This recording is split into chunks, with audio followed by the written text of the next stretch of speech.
અહીં જ છે વિજય? જઈ જ રહ્યો છું. તું અહીં કેમ આવી છે? હું જઈશ તો તારા બાપનો પ્લાન ફેલ થઈ જશે. રિક્વેસ્ટ કરીને મને રોકવા આવી છે? આટલું ખરાબ કામ હું કેમ કરું વિજય? જો તું અહીંથી નહીં જાય તો પ્રોબ્લેમ તો મને જ થશે. એ જ યાદ અપાવવા આવી છું. તને પ્રોબ્લેમ થશે એ વિચારીને હું અહીંથી નથી જતો. મને પ્રોબ્લેમ થશે એ વિચારીને જઉં છું. બેકારમાં તારી જાતને ક્રેડિટ આપવાની જરૂર નથી. પહેલા તારા જેવા માણસના જીવનમાંથી ડેબિટ થવા માંગુ છું હું, અને ક્રેડિટની વાત કરે છે. પહેલા આ ઘર છોડીને જા. મારી જિંદગીમાં હું ગમે તેમ જીવી લઈશ. પહેલા તું જા. મારી જિંદગીમાંથી તને જવાનું કહી રહી છું. પહેલા અહીંથી જતો રહે. જાણી જોઈને ગંદા નાળામાં પડું. મારું દિમાગ ખરાબ નથી. કયા સમયે આવીને મારા ગળે પડી. થુ, પનોતી લાગે છે. એક તો કારની ચાવી નથી મળતી. મારી સાયકલની ચાવી આપું? જરૂર પડી તો ચાલતો જતો રહીશ, પણ તારી સાયકલને ક્યારે નહીં અડું. ચાવી તો અહીં જ છે પતિદેવજી. આ લો. નહીં અડું. ત્યાં મૂકી દે. આ જ કપડાં પહેરીને જશો? બદલીને જઈશ તો સમય લાગશે. એટલી વારમાં તારો પનોતી બાપ મારી પાછળ પડશે, એટલે નથી કરતો. વારંવાર મારા પપ્પાને પનોતી ના કહીશ વિજય. અહીં જે કંઈ પણ થઈ રહ્યું છે એમના કારણે થયું છે. તમે શું ઝઘડો કરતા અહીં જ ઉભા રહેશો કે જગ્યા ખાલી કરીને જશો પણ? અહીંથી તો આજે હું 100% જઈશ જ. આ જગ્યાએ તું રહીશ. તને આ ઘરમાંથી ભગાડી નહીં તો હું મારા ડેડનો દીકરો નહીં. બેકારમાં તારા પપ્પાનું નામ કેમ બદનામ કરે છે? ચલ જા. બાપ રે, આખરે જતો રહ્યો. એક મુશ્કેલી ટળી ગઈ. નો, ખબર નહીં કેમ પણ મને લાગે છે કે વિજય જે કરી રહ્યો છે યોગ્ય નથી. ના, ફર્સ્ટ નાઇટ છોડીને આપણી પાસે ડ્રિંક કરવા આવી રહ્યો છે. લાગે છે એનું દિમાગ ખરાબ થઈ ગયું છે. એ ના યાર, એ તો અહીં આવીને આખી રાત દારૂ પીને એ ગીતાના ઘરમાંથી કેવી રીતે કાઢશે એનો પ્લાન બનાવવાનો છે. એ ભલે ગમે તેટલા પ્લાન કરી લે, ગીતા સામે નહીં જીતી શકે.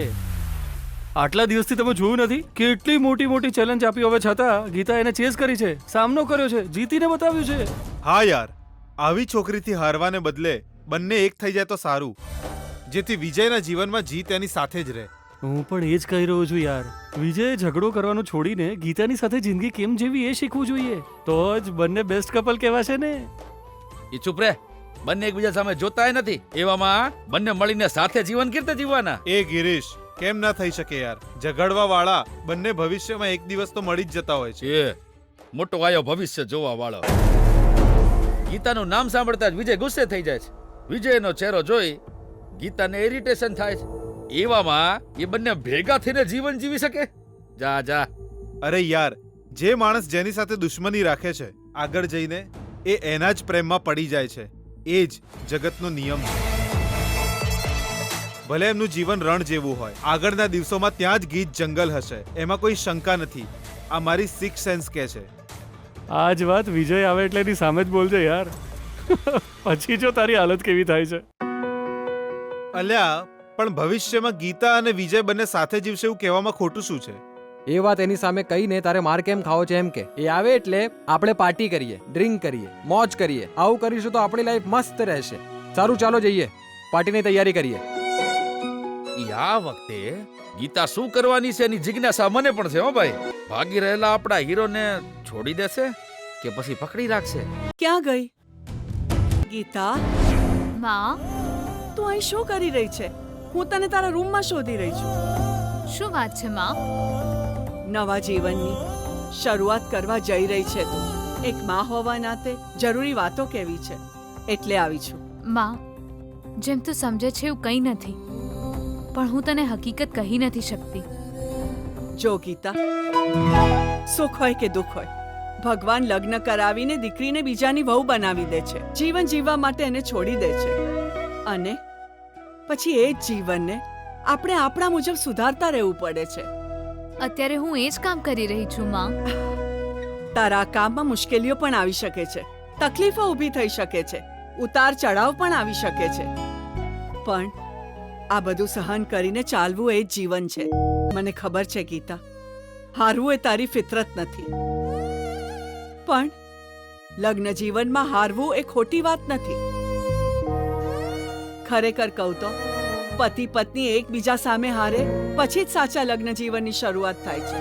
આ વાતોને તું હંમેશા યાદ રાખજે. ઓહો, તું અહીં છે? આવો આવો બધા આવો, ગીતા અહીંયા છે. બેટા ગીતા અરે બહુ જ સુંદર લાગી રહી છે હો. હા, જો બેટા તને તારા પતિ પાસે મોકલવા માટે અમે બધા સાથે આવ્યા છીએ. અરે તારી સાસુમાં તારા માટે દૂધ લઈને આવ્યા છે. ના ના બેના નહીં લઈ હો. તાર પપ્પાએ જબરજસ્તી એને પકડાઈ દીધું. ભાઈ તું ફરી વચ્ચે બોલ્યો. એ જબરજસ્તી ના કહેવાય સિતારા ભાઈ, ફરજ કહેવાય. નાનપણથી અત્યાર સુધી માં જ દીકરા માટે ખાવા પીવાની ચિંતા કરતી હોય છે. આજથી એ જવાબદારી માં પાસેથી શિફ્ટ થઈને વહુ પાસે ગઈ. આજથી સાસુમાં ઓફ, વહુ ઓન. તમે અહીં ઓન ઓફ વિશે વાત કરી રહ્યા છો, પણ ત્યાં જમાઈરાજ નામની મેઇન સ્વિચ ગાયબ થઈ ગઈ છે. હું વિચારી રહી છું તું બિલકુલ ટેન્શન ના લેતી. આરામથી દૂધનો ગ્લાસ તું વહુના હાથમાં આલ દે. આપો આપો. આ લે ગીતા. એ સુશીલા તને ગીતો ગાતા આવડે છે કે નહીં? ચૂપ રહો ને. અરે કેવી સ્ત્રી છે. કઈ વાંધો નહીં, ચલે હું ગાઉં છું. શીખ તું. ચલને ચલને દી. તમે બહુ આનંદી મિજાજના માણસ છો ભાઈજી. Thank you very much. અરે જીજુ એમના કરતા હું 10 ગણો વધારે ખુશ મિજાજી છું. પણ હું કરીએ, સમય સંજોગો બંનેના કારણે બંધાઈ ગયું છું. Jealous fellow. વિજય, જમાઈરાજ તો અંદર જ રાહ જોઈને બેઠા છે. પત્નીને દૂધ લઈને અંદર જવાનું હોય. રિવાજ તો એવો જ છે ને. ગીતા, આટલા દિવસથી સિંગલ રહેવા વાળી તું આજથી ડબલ થઈ જા. સંસારનો દરવાજો ખોલી રહ્યો છે. બધાનો આશીર્વાદ તારી સાથે છે બેટા. Best of luck. Thank God. સારું થયું વિજય ઘરેથી નીકળી ગયો અને કોઈને ખબર પણ નથી. ભગવાન ખરે હું ઉતાવળમાં બધું જ થઈ ગયું હો. અરે ઉતાવળમાં ક્યાં થયું છે સિતારાભાઈ? આ સુહાગરાતનો કાર્યક્રમ તો ક્યારનો થઈ જવો જોઈતો હતો. એ તો મેં આવીને આને પૂરો કરાવ્યો. એને વેવાણજી વેવણ કહીને મારી બેનાને આટલું દૂર કહેવાની ચો જરૂર છે? જીજુ તમારી બાજુમાં જ બેઠા છે. વેવાઈને કહી દો એટલે વાત પતે. પાછો બોલે તું વચ્ચે વચ્ચે. ચૂપ રહે ને યાર. આ તો એક દીકરાની તકલીફ માત્ર માને જ સારી રીતે ખબર હોય એટલે જ મેં વેવાણજીને પૂછ્યું. ખબર પડી? આમ પણ સંસાર શરૂ થયા પછી જ સંબંધ મજબૂત થાય છે. એને વેવાઈજી? સંબંધોની મજબૂતી માટે પ્રેમ જરૂરી હોય છે, એ મારો વિશ્વાસ છે. આ ખાલી વિશ્વાસ નથી હો, હકીકત છે વેવાઈજી. હા હા હકીકત જરૂરી છે. તમે તો આ ઘરમાં આવીને આનંદનું વાતાવરણ ઊભું કરી નાખ્યું. હા, અરે જેના ઘરમાં આનંદનું વાતાવરણ ના હોય ને ત્યાં આનંદનું વાતાવરણ જાતે જ ઊભું કરવું પડે છે વેવાઈજી. આ કેટલો શુભ સમય છે. તમારા પરિવારનો વારસદાર મારી દીકરીના પેટમાં ઉછરશે. તમારા પરિવારને નવો વારસદાર આપવાની છે. તમારા પૌત્રને જન્મ આપશે મારી દીકરી. આ વાત આમ તો કહેવી ના જોઈએ, તો પણ તમે ફ્રી માઇન્ડેડ છો એટલે કહી દઉં છું. આ સામાજિક જીવનમાં છોકરાવાળા પર છોકરીવાળાનું એહસાન રહેશે. આટલી વાત સાચી કહી. કરોડોમાં 1 છો તમે. કે મારી દીકરીને 2 જોડિયા બાળકો થાય, એમાંથી એક પીએમ બને ને એક સીએમ બની જાય. ત્રીજો થવા દો, હોમ મિનિસ્ટરે જોઈએ ને. બધું તમારા પ્રમાણે જ થવા દો. ફરી વચ્ચે ડબકા મૂક્યા તે ને. આ બધું શું છે વિજય? તું અહીં પાછો કેમ આવી ગયો? એ તો એ તો શું ભાગી જઈશ એવું કહ્યું હતું ને? એટલે તો મેં તારો પગ સરખો કર્યો હતો ને. હવે તો બધું ઠીક થઈ ગયું એમ વિચારીને નથી જઈ રહ્યો? જો ગીતા, શું જોઉં હું? તારા શબ્દો પરથી ફરતો જોઈ રહી છું તને. આ ઘરમાંથી જતો રહીશ કહીને, મોટા સત્યવાદી જેવી વાતો કરીને હજુ સુધી તું અહીં જ ઊભો છે. જાણી જોઈને આ બધું કરી રહ્યો છે ને તું? તને તક મળી એટલે? ગંદકીને ગળે લગાવીને જાતે ખુશ થવું એવો માણસ નથી. તારો ચહેરો જોઈને બેસી રહેવાનું પસંદ નથી મને, એટલે જ તો મેં આજે મારું ઘર છોડવાનો નિર્ણય લઈ લીધો છે. આખરે તારો નિર્ણય છે શું? સામેના દરવાજાથી બહાર જઈને પાછલા દરવાજાથી અંદર આવી ગયો ને? આવવાનો નહોતો, એ પનોતી મને અહીં લઈને આવ્યો. કોણ પનોતી? એનું કોઈ નામ તો હશે ને? અરે હોય જ ને. એ મહાન માણસનું નામ સાંભળીને તો તને ચક્કર આવવા લાગે. મને અહીં સુધી ખેંચીને લાવવા વાળો મહાપુરુષ તારો બાપ બીપી વૈષ્ણવ છે. વચ્ચે મારા પપ્પાને કેમ ખેંચી લાવ્યો? મેં જાતે જ તને મોકલી દીધો હતો. હું પણ જતો જ તો. તમારો જવાનો રસ્તો તો ઉપરની તરફ આવવો જોઈએ.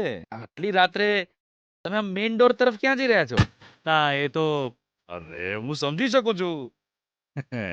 જમાઈરાજ, નવું જીવન શરૂ કરતી વખતે થોડો ડર હોય એ તો સ્વાભાવિક છે. હા, પણ કાલથી તમે એકલા નહીં રહો. ગીતા પણ તમારી સાથે જ રહેશે ને.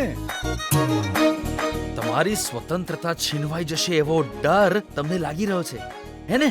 પણ એ તો જુઓ, દરેક જિંદગીમાં પતિ શરદી છે તો પત્ની નેપકિન જેવી છે. જિંદગી જો પીડા આપે તો પત્ની એના પર દવા લગાડી આપે. હા, ગીતા વિના તમે નહીં રહી શકો અને ગીતા પણ તમારા વિના નહીં રહી શકે. આને તો પ્રેમ કહેવાય. અરે છોડો, મને બધું ખબર છે. કઈ નહીં, એ તો થોડી વાર માટે બહાર જતો હતો. 5 મિનિટમાં આવું. અરે રે રે. અરે આ સમયે નવા વરરાજાને બહાર ના જવાનું હોય. અરે તમને શું જોઈએ છે તો બોલો, 5 મિનિટમાં લઈને આવી જઈશ. હા, બોલો. મારે કંઈ જ નથી જોઈતું. ઓહો, મતલબ તમારે બહાર જવાની જરૂર નથી હે ને? તમને મારી પ્રોબ્લેમ નહીં સમજાય. હા જુઓ જમાઈરાજ, તમારી પ્રોબ્લેમ મારી સમજમાં આવી ગઈ છે. બધા જ પ્રોબ્લેમનું સોલ્યુશન છે મારી છોકરી ગીતા. અરે તમે ઉપર તો જાઓ પહેલા. સર, અરે તમે મને આ શું કહીને બોલાવ્યો જમાઈરાજ? અરે હું સર નથી, હું તો સસરો છું. તમારો સસુરજી ઉર્ફે બીપી વૈષ્ણવ, મંત્રીજીનો વેવાઈ. જમાઈરાજ, અરે આવો ને જમાઈરાજ, ચલો. ત્યાં તારા બાપનું મર્ડર કરવાની ઈચ્છા થઈ હતી, પણ મારા ડેડનો વિચાર આવ્યો ને એટલે ચૂપ રહ્યો. કોઈ પણ બહાનું કાઢીને તને ભાગી જવા કહ્યું હતું. તારો બાપ મારા ખભા પર હાથ મૂકીને શનિની જેમ સાથે રહે છે. એનાથી બચીને કેવી રીતે ભાગું? જો વિજય, મારા પપ્પાને શનિ ના કહીશ. શનિ નહીં તો એને ભગવાન કહું હું. શનિનું ટાઇટલ તો તારી મમ્મીને આપવું જોઈએ. એ મારી મમ્મા વિશે કઈ બોલતી નહીં તું. મને ગુસ્સો આવે છે. તો તું મારા પપ્પા વિશે વાત કરે તો મને મજા આવે એમ? અરે એ વિશે તું વાત છોડ. અત્યારે શું કરવાનું છે બોલ. આઈડિયા માંગે છે ને, એ પણ મારી પાસે. જા. પત્ની નથી તારી કે આઈડિયા માંગે છે મારી પાસે? અહીંથી જા, મારી આંખો સામે તો બિલકુલ ના રહીશ. આ કામ તો તું પણ કરી શકે ને. પ્રયત્ન કર. આપણને બંનેને આ પરિસ્થિતિમાં લાવનાર તારો બાપ ખબર નહીં શું કરી રહ્યો હશે.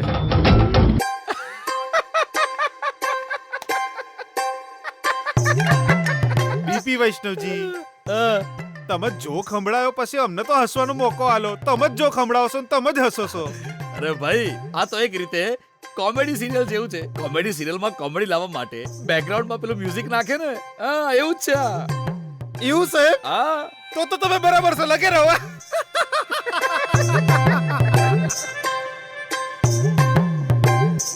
ત્યાં અંદર વિજય સાથે શું થઈ રહ્યો છે વિચારીને હું ટેન્શનમાં છું, અને તું જોર જોરથી બૂમો પાડીને હસી રહ્યો છે. કેમ, પાર્ટી બદલી નાખી છે કે શું? મારા દાજા પર ડામ આપે છે.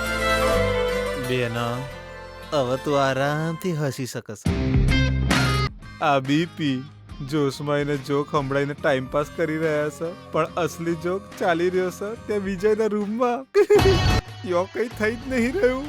સુહાગરાતનો ફ્લોપ શો. રૂમમાં તો અમારો ભણો જ નહીં. શું? વિજય ભાગી ગયો.